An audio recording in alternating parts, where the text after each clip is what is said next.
हिसाब दौलत का नहीं, सत्कर्मों का होता है। ये एक ऐसी सोच, ऐसी जागृति, ऐसा विश्वास, ऐसा अध्ययन है जो हम प्रत्येक के जीवन से जुड़ा हुआ है।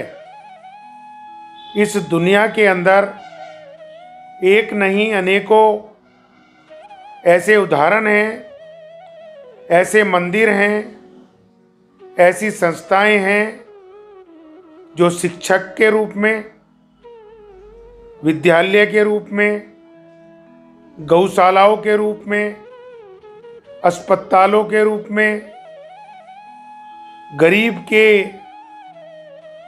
आवास के रूप में हैं, जो हमें ये बताती हैं कि हिसाब दौलत का नहीं, सत्कर्मों का होता है। इस दुनिया के अंदर जितने भी अमीर, जितने भी गरीब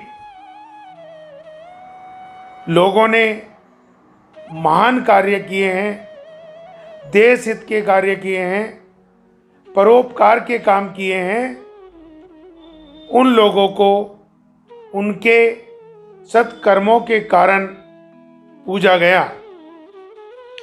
एक संत जो अपने शरीर पे राख मल के एक चोला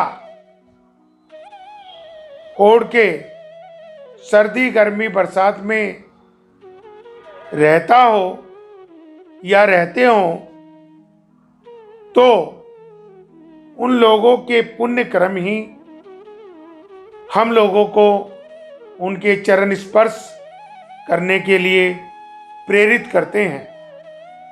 उन लोगों के त्याग, उन लोगों के सोचने की शक्ति, उन लोगों के देशभक्ति से भरे हुए विचार हम लोगों को सत्कर्मों के प्रति आकर्षित करते हैं, जिसके कारण हम देश के, विश्व के महानतम लोगों से प्रेरणा लेके दौलत को कम, महान कार्य को ज़्यादा महत्व देते हैं। हमारी सोच में महान लोगों द्वारा ये सोच दे दी गई है कि आप अपनी दौलत का प्रयोग, आप अपने संसाधनों का प्रयोग, आप अपनी इस महान शक्ति का प्रयोग सत्कर्मों में करो। सत्कर्म है, जैसा कि अभी मैंने बताया, कि उन जरूरतमंद लोगों की मदद करना जो बीमार हैं, उन बच्चों को पढ़ाने के लिए व्यवस्था करना जो फीस के अभाव के कारण पढ़ नहीं पाते, उन जरूरतमंद लोगों के लिए कपड़ों की व्यवस्था करना जो इस कड़कती सर्दी में भी कपड़े इकट्ठे नहीं कर पाते, अर्थात खरीद नहीं पाते। उन लोगों के लिए मार्गदर्शक बनके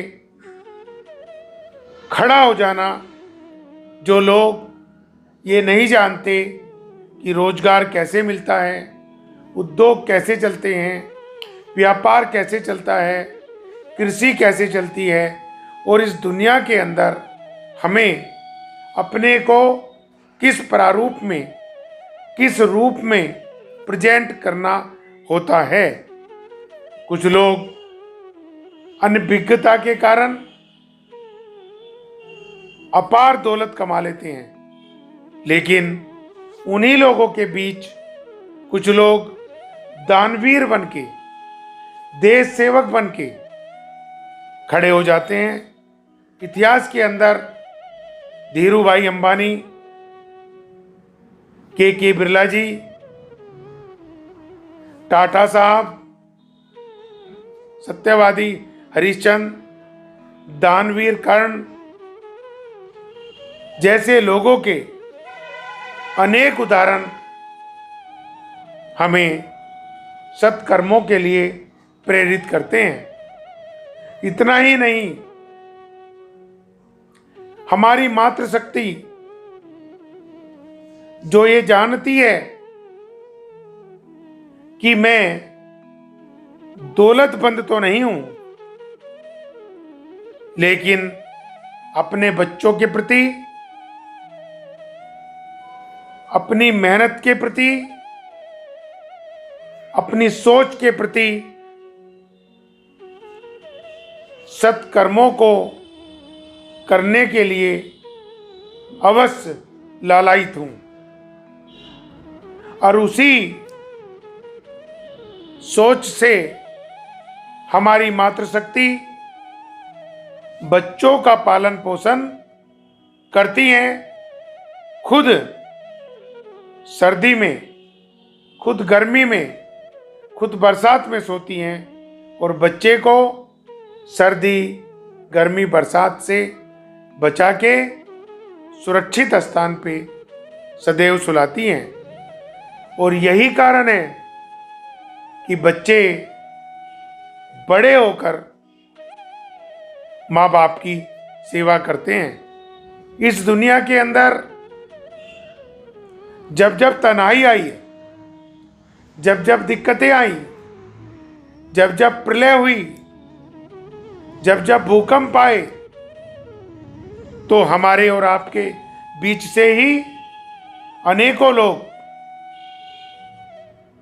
महावीर बनकर, हनुमान बनकर, दानवीर बनकर खड़े हो गए और उस समस्या को जड़ से मिटाने की कोशिश करी गई।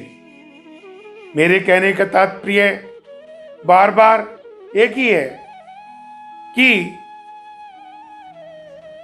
हिसाब इस दुनिया में देखने के लिए दौलत का होता है, लेकिन नाम कमाने के लिए, सम्मान कमाने के लिए, आदर करने के लिए हमारे सत्कर्मों का होता है।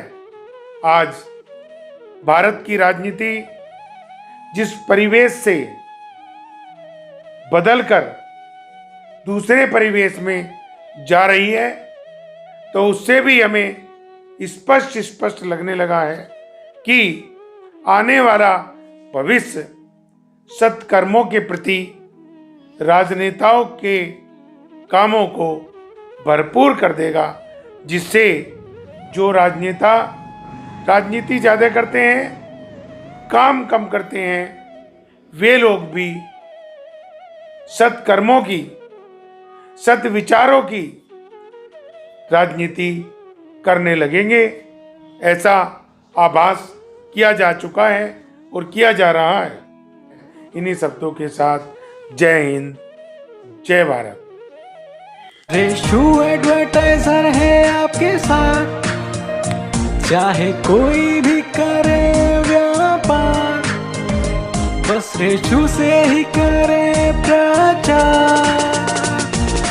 Reshu advertiser, Reshu advertiser,